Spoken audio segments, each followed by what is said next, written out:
요한일서 5장 2절에서 3절까지 함께 읽겠습니다. 시작. 우리가 하나님을 사랑하고 그의 계명들을 지킬 때에 이로써 우리가 하나님의 자녀를 사랑하는 줄을 아느니라. 하나님을 사랑하는 것은 이것이니 우리가 그의 계명들을 지키는 것이라. 그의 계명들은 무거운 것이 아니로다. 아멘. 어느 날 황소랑 사자가 서로를 너무 사랑해서 결혼을 하기로 했습니다. 누구랑 누구요? 황소랑 사자가.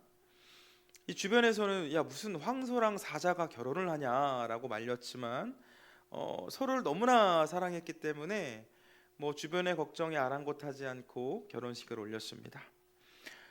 서로가 너무나 사랑을 했으니 얼마나 행복했겠습니까? 그러나 안타깝게도 이들의 행복은 오래가지 않았습니다. 서로를 사랑하지 않아서 혹은 서로에게 사랑을 표현하지 않아서가 아닙니다. 이 가정의 문제는 서로를 너무나 사랑해서 문제가 생겼습니다. 이 사자를 사랑한 황소는 유기농 풀을 잘 준비해서 식사를 차렸습니다. 그 식탁을 본 사자는 이게 뭐지? 이게 처음 보는 음식인데 당황했지만 그 풀을 억지로 먹었습니다. 다음 날 돼서 이번에 사자가 오늘은 내가 식탁을 차리겠다며 음식을 준비하는데 황소를 사랑하는 마음으로 방금 나가서 잡아온 그 말고기로 식탁을 차렸습니다. 황소 역시 처음 보는 식탁이었지만 사랑하는 사자를 생각하면서 꾹 참고 억지로 식사를 했죠.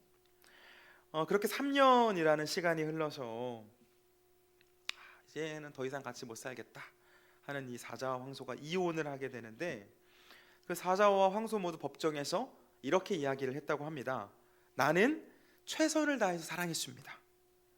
나도 최선을 다해서 사랑했습니다.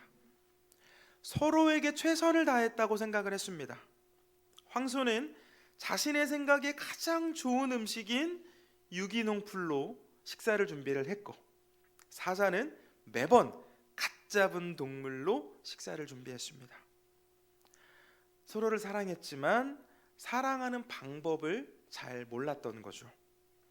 사랑을 받는 대상이 아니라 자신을 생각했기 때문에 그런 것 같습니다. 여러분, 우리는 사랑하며 살아갑니다. 그렇죠? 특별히 하나님의 그 특별한 은혜 안에서 사랑의 하나님의 자녀가 된 우리는 하나님을 사랑하고 이웃을 사랑하는 삶을 살아야 합니다. 중요한 것은 이 사랑을 주는 나도 중요하지만 사랑을 받는 그 대상이 중요하죠. 나는 최선을 다해서 사랑을 주지만 그 사랑을 받는 대상이 이것은 사랑이 아니다라고 생각을 할 수도 있고, 때로는 폭력으로 느껴지기도 합니다. 자, 말씀드린 것처럼 우리는 하나님을 사랑하고 이웃을 사랑해야 되는데, 하나님 입장에서도 그리고 우리 이웃의 입장에서도 내가 사랑받음을 느낄 수 있도록, 이 사람이 나를 사랑하는구나, 그 사랑을 느낄 수 있도록 우리가 사랑을 해야 하지 않겠습니까? 그렇다면 우리는 어떻게 사랑할 수 있을까요? 하나님께서 우리에게 그 방법을 말씀해 주셨는데, 우리 오늘 본문 말씀 다시 한번 보겠습니다. 요한일서 5장 2절에서 3절까지 같이 읽겠습니다. 시작. 우리가 하나님을 사랑하고 그의 계명들을 지킬 때에 이로써 우리가 하나님의 자녀를 사랑하는 줄을 아느니라. 하나님을 사랑하는 것은 이것이니 우리가 그의 계명들을 지키는 것이라. 그의 계명들은 무거운 것이 아니로다. 아멘. 2절 보면 우리가 하나님을 사랑하면서 동시에 계명을 지킬 때 우리는 하나님의 자녀를, 곧 이웃을 사랑하는 것이 됩니다. 또 3절 말씀 보면 하나님을 사랑하는 것은 이것이니 계명을 지키는 것이다 라고 말씀하시죠. 자, 하나님을 사랑하는 방법과 이웃을 사랑하는 방법이 나와 있는데, 이 두 절에 공통적으로 언급된 방법이 무엇이죠? 계명을 지키는 겁니다. 계명을 지키는 것. 성경은 우리가 계명을 지킴으로 하나님을 사랑하고 이웃을 사랑할 수 있다라고 가르쳐주고 있습니다. 자, 그래서 우리는 하나님과 이웃을 사랑하는 그 삶을 살아내기 위해서 오늘부터 이 하나님의 계명을 살펴보려고 합니다. 함께 나눈 말씀 잘 기억하셔서 하나님도 사랑하고 이웃도 사랑하는 저와 여러분 되길 축복합니다. 우리 오늘의 요리 문답 먼저 살펴보도록 하겠습니다. 오늘 92문부터 94문까지 보는데요. 저희 수요일에는 하이델베르크의 요리 문답이라는 도서로 제가 말씀을 준비해서 나누고 있습니다. 자, 같이 읽겠습니다. 시작. 하나님의 법은 무엇입니까? 하나님은 십계명을 주셨습니다. 이 계명들은 어떻게 나뉘어 있습니까? 두 부분으로 나뉩니다. 제1계명에서 4계명은 우리가 하나님과 어떤 관계를 맺고 살아야 하는지 말하고, 제5계명에서 10계명은 이웃에 대한 우리의 의무를 말합니다. 제1계명에서 하나님이 원하시는 것은 무엇입니까? 하나님은 우리를 구원하시고 통치하시는 주인이시므로 우리는 모든 우상 숭배, 미신, 주술, 성인이나 피조물을 숭배하는 행위를 금하고 피해야 합니다. 더 나아가 오직 참되신 하나님을 바로 알고 그분을 신뢰하며 그분에게서 오는 모든 것을 기대하며 겸손과 인내로 굴복하고 전심으로 그분을 사랑하고 경외하며 존중해야 합니다. 아멘. 여러분, 성경이 말하는 계명 그리고 하나님의 법은 대부분 지칭하는 건 거의 대부분이죠. 거의 모든 것은 모세가 시내산에서 받은 십계명을 말합니다. 다시 한번, 성경에 나오는 계명은 모세가 시내산에서 받은 십계명을 말합니다. 하나님께서는 이 애굽에서 종살이하던 이스라엘 백성들을 출애굽시키신 다음에 하나님의 백성으로서 지키며 살아야 할 10가지의 계명을 주셨죠. 우리 말씀 한번 찾아볼까요? 구약성경 출애굽기 20장입니다. 출애굽기 20장.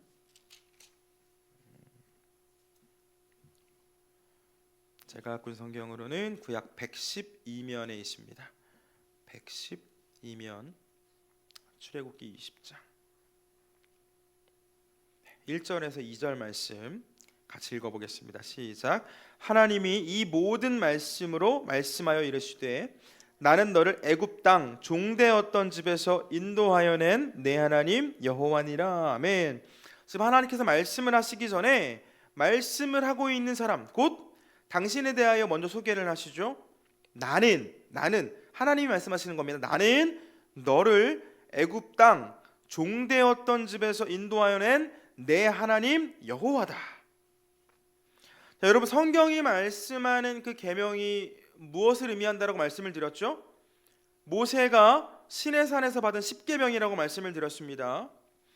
십계명은 하나님을 왕으로, 하나님을 아버지로 고백하는 모든 성도에게 주신 계명이 되기도 하지만, 첫 번째 청중, 이 십계명을 직접 받은 사람들이 있죠. 그 사람들이 누구입니까? 은혜 안에서 출애굽한 이스라엘 백성들입니다. 자, 그러면 우리는 이 십계명을 볼 때 십계명을 먼저 받았던 이들의 상황, 우리는 성경을 통해 배웠지만 이들은 직접 하나님의 말씀을 들은 건 아닙니까? 십계명을 가장 먼저 받은 이들의 상황, 하나님께서 어떤 상황에서 어떤 사람들에게 이 말씀을 주셨는지를 생각하고 보면 더 말씀이 이해가 되겠죠. 3절부터 17절까지 십계명이 쭉 나오는데요. 다 읽어보지 않겠습니다. 읽어보지 않고 우리 시간 되시면 십계명 다시 한번 암송한다, 또 공부한다 라는 마음을 가지시고 3절부터 17절까지 한번 읽어보시고, 또 찬송가 뒤쪽에 십계명 있는 거 아시죠? 저희가 꽤 오랜 시간 수요 예배 때 십계명 살펴볼 건데 한 번씩들 보고 오시면 더 잘 집중이 될 것 같습니다. 자, 이 십계명 3절부터 17절까지 나와 있는 이 십계명은 모세를 통해 주신 10가지의 계명, 10가지의 말씀을 가리키는데요. 우리가 어떻게 하나님을 대해야 하고 또 어떻게 이웃을 대해야 하는지에 대한 말씀들이 기록되어 있습니다. 그렇기 때문에 요한일서의 저자는 우리가 이 계명대로 하나님을 대하고 이웃을 대하는 것이 하나님 사랑하고 이웃을 사랑하는 일이다 라고 말씀을 하는 거죠. 설교를 시작하며 말씀을 드린 것처럼 우리는 우리 뜻대로 우리 생각대로 하나님 앞에 서는 것이 아니라 우리가 하나님을 사랑하고 싶은 대로 하나님을 사랑하는 것이 아니라 주시는 말씀을 붙잡고 하나님 앞에 설 때 우리의 사랑은 하나님께서 기뻐하시는 사랑이 될 수가 있습니다. 자, 앞으로 몇 주간 동안 이 10계명을 나누어서 살펴보려고 하고요. 오늘은 제1계명 살펴보려고 합니다. 3절 말씀, 3절 첫 번째 계명인데요. 같이 읽겠습니다. 시작. 너는 나 외에는 다른 신들을 내게 두지 말라. 자, 하나님께서 지금 하나님의 백성된 이스라엘에게 말씀하시는 거죠. 나 외에 다른 신을 내게 두지 말라. 10가지의 계명이 모두가 중요하지만 아무래도 첫 번째 계명이 가장 중요하지 않겠습니까? 첫 번째 계명을 지킬 때 나머지 계명들도 지킬 수 있겠죠. 하나님께서 지키라고 주신 말씀의 첫 번째입니다. 자, 하나님은 다른 신을 두지 말라라고 말씀하셨는데 이것은 너무나 당연한 요구죠. 왜 그렇습니까? 이 이스라엘 백성들이 어떤 백성들이었죠? 바로 전까지 애굽, 이집트에서 종살이 하던 사람들이었습니다. 이들에게 인권 같은 것은 없었습니다. 자기 삶이 없죠. 이집트 사람들을 위해서 죽기 직전까지 노동을 해야 했습니다. 심지어 이 이집트 사람들은 막 이스라엘 사람들이 인구가 많아지니까 인구가 많아져서 우리한테 반역을 일으키면 어떨까지 이것을 걱정해서 새로 태어난 남자 아기들 다 죽이기까지 했습니다. 자, 우리 한번 생각을 해볼까요? 내 자녀가 태어나자마자 다른 사람에게 죽임을 당해야 하는 그런 상황에 우리가 놓이게 된다면 그건 살아도 사는 게 아니겠죠. 그 삶에는 절망밖에 없습니다. 어떤 미래를 꿈꾸고 어떤 소망을 갖고 살아갈 수가 있겠습니까? 내 자녀가 태어나자마자 아파서가 아니라 다른 사람에게 죽임을 당해야 한다면 그 애굽 땅에서 종살이 하던 이스라엘은 내일을 꿈꿀 수 없는 사람들이었습니다. 그런 그들을 하나님께서 놀라운 방법으로 살려내 주셨죠. 이집트 땅에 10가지의 재앙을 내리셔서 그 완고한 바로 왕을 꺾으십니다. 이 바로가 포기하지 않고 군대를 보내죠. 백성들이 나오는데 군대를 보냅니다. 앞에는 바다가 있는데 하나님 어떻게 하시나요?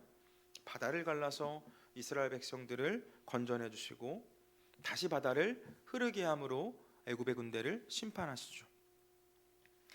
여러분, 이 일을 기억하고 있다면 지금 이 사람들은 이 일이 일어난 지가 얼마 안 됐을 때입니다. 우리는 시간이 한참 흘러서 그때의 이야기를, 출애굽 사건을 성경으로 보고 알지만 당시 이스라엘 백성들은 그 모든 일을 두 눈으로 보고 직접 경험한 사람들이었습니다. 절망 속에서 죽음을 향해 가는 이들에게 하나님께서는 새 삶과 생명을 주셨고 꿈과 희망을 주셨는데 어떻게 다른 신을 섬길 수가 있겠습니까? 그런데 인류의 역사를 보면 어떻죠? 전혀 부족함 없을 것 같았던 그 아담과 하와가 하나님께서 손대지 말라고 하신 선악과에 손을 댔고 그 홍수 심판에서 구원을 받은 노아의 백성들, 노아의 자녀들 어떻게 합니까? 바벨탑을 쌓았습니다. 이스라엘이 다른 신을 섬기는 것은 있을 수 없는 일인데, 정말 상상할 수도 없는 일인데 그 죄로 물든 연약한 사람들을 너무나 잘 아시는 하나님께서는 다른 신 섬기면 안 돼, 이것을 첫 번째 말씀으로 주시며 분명하게 하시는 거죠. 나 잊어버리면 안 돼. 내가 너희들 살려냈어. 자, 성경을 뒤로 조금만 넘겨서 24장도 한번 볼까요? 출애굽기 24장. 이 24장 보면 하나님과 이스라엘 백성들의 그 언약 예식, 우리로 표현하면 결혼식과 같은, 하나님과 백성들의 결혼식과 같은 그 언약 예식이 한 장면에 소개되고 있는데요. 3절 한 절만 보겠습니다. 3절 같이 읽겠습니다. 시작. 모세가 와서 여호와의 모든 말씀과 그의 모든 율례를 백성에게 전하매 그들이 한 소리로 응답하여 이르되 여호와께서 말씀하신 모든 것을 우리가 준행하리이다. 아멘. 여러분, 이 이스라엘 백성들은 하나님의 언약 백성이 되었습니다. 언약 백성. 하나님께서는 그 종노릇하던 이스라엘 백성들을 구원하시고 당신의 백성으로 삼아주셨죠. 하나님의 백성이 되었으니 하나님을 섬기는 것은 당연합니다. 그럼에도 하나님은 하나님이 아닌 다른 신에게 절하는 것, 하나님의 백성으로서 다른 신에게 절하는 것은 하나님의 통치를 거부하는 것과 같기 때문에 그 언약을 파기하는 일, 이런 거 하지 말라라고 말씀을 하시는 거죠. 더욱이 하나님의 통치는 우리 연약한 인간의 통치와는 다릅니다. 우리 사람의 통치는 불완전할 수 있습니다. 그러나 하나님은 불완전하지 않죠. 우리에게 실망을 주지 않습니다. 언약을 파기하고 하나님의 통치를 거부할 이유가 없죠. 하나님을 내 마음속에 있는 그 왕자에서 억지로 끌어내리고 그 왕자의 다른 것들을 앉힐 이유가 전혀 없습니다. 문제는 죄로 물든 우리 인간의 영혼은 영원과 진리를 사랑하는 것이 아니라 육체의 정욕을 따라 살아간다는 것입니다. 그래서 하나님 말씀하십니다. 나 외에 다른 신을 두지 마라. 나 외에 다른 신을 두지 마라. 너의 마음속 그 가장 중요한 자리, 그 마음의 왕좌에 다른 신을 앉혀두지 마라. 다음 주에 이제 우상 숭배에 대한 말씀 이어 살펴보겠지만 비슷한 말씀이죠. 우상들에게 자리를 내어주지 말고 온전히 하나님 신뢰하며 하나님 사랑할 것을 말씀하셨습니다. 다른 무언가에게 너의 통치권을 주지 말라라고 말씀하셨습니다. 사랑하는 여러분, 그렇다면 십계명은 그 애굽에서, 이집트에서 종살이하다가 건짐을 받은 이스라엘 백성들만 지켜야 할까요? 지금 이 십계명 받은 사람들은 바로 직전에 출애굽한 사람들입니다. 이 사람들만 십계명을 지켜야 할까요? 자, 오늘 말씀을 통해서 하나님 사랑하는 방법에 대해서 말씀을 나누자고 했고, 하나님 사랑하는 것은 계명을 지키는 것이다 라는 성경의 말씀을 읽었습니다. 이 말은 신약 시대를 넘어서 21세기를 살아가는 우리도 십계명을 지키고 따라야 한다는 것을 말씀합니다. 왜 그렇죠? 자, 이스라엘은 겨우 애굽에서 건짐을 경험했지만, 그 애굽의 통치자로부터 건짐을 받았지만 우리는 죄와 사망으로부터 건짐을 받았죠. 목적지가 죽음인지도 모른 채 영원한 죽음을 향해 달려가는 우리에게 하나님께서는 예수님을 보내주심으로 죽음에서 생명으로 건져내 주셨고, 예수님 안에서 우리를 자녀로 삼아주실 뿐만 아니라 천국을 약속해 주신 줄 믿습니다. 우리 말씀 좀 찾아볼게요. 신약성경 로마서 6장입니다. 신약성경 로마서 6장 6절에서 7절 두 절만 보겠습니다. 신약성경 로마서 6장 6절에서 7절 찾으셨을까요? 함께 읽겠습니다. 시작. 우리가 알거니와 우리의 옛사람이 예수와 함께 십자가에 못 박힌 것은 죄의 몸이 죽어 다시는 우리가 죄에게 종노릇하지 아니하려 함이니, 이는 죽은 자가 죄에서 벗어나 의롭다 하심을 얻었느니라. 아멘. 여러분, 죽은 자가 누구죠? 우리였습니다. 죽은 자가 죽음에서부터 벗어나 하나님께서는 우리에게 의롭다라고 말씀해 주셨습니다. 우리 뒤로 좀 넘기셔서 갈라디아서 4장 보겠습니다. 갈라디아서 4장. 제가 본 성경 307쪽에 있습니다. 갈라디아서 4장 7절. 신약 307면, 신약 성경 307면 갈라디아서 4장 7절 말씀 하셨나요? 같이 읽겠습니다. 시작. 그러므로 내가 이후로는 종이 아니요 아들이니 아들이면 하나님으로부터 말미암아 유업을 받을 자니라. 아멘. 사단에게 종노릇하다가 죽어가는 우리를 살리신 후에 우리를 보시며 의롭다라고 말씀하신 주님은 우리를 자녀로 삼아 주셨고 하나님의 나라를 선물로 주셨습니다. 할렐루야. 말씀 정리하겠습니다. 여러분, 우리는 하나님만이 우리의 왕이시고 우리의 주님이심을 고백할 때, 구체적으로는 그 하나님께서 주신 그 말씀을 붙잡고 입술로만 하나님이 나의 주님이십니다 라고 말하는 것이 아니라, 구체적으로 하나님께서 주신 그 말씀을 붙잡고 믿음으로 그 삶을 살아낼 때, 말씀을 우리의 삶으로 살아낼 때 하나님은 우리 삶을 통해 영광을 받으시고 그 가운데 사랑을 받으십니다. 말씀대로 살 때 우리가 드리는 그 사랑을 하나님이 받으십니다. 나아가 우리의 삶에는 온전한 하나님의 통치가 임하게 되겠죠. 하나님을 나의 유일한 왕이시고 나의 주님으로 고백할 때 우리 삶에는 온전한 하나님의 통치가 임하게 됩니다. 사랑하는 여러분, 이 황소가 사자에게 유기농 풀을 가져다가 주는 것처럼 내가 원하는 사랑만 하려고 해서는 안 됩니다. 하나님께서는 우리가 하나님을 왕으로, 하나님을 주님으로, 하나님을 아버지로 따르길 원하시고, 말씀을 붙잡고 자녀된 삶을 살아가다가 영원한 천국을 누리길 바라십니다.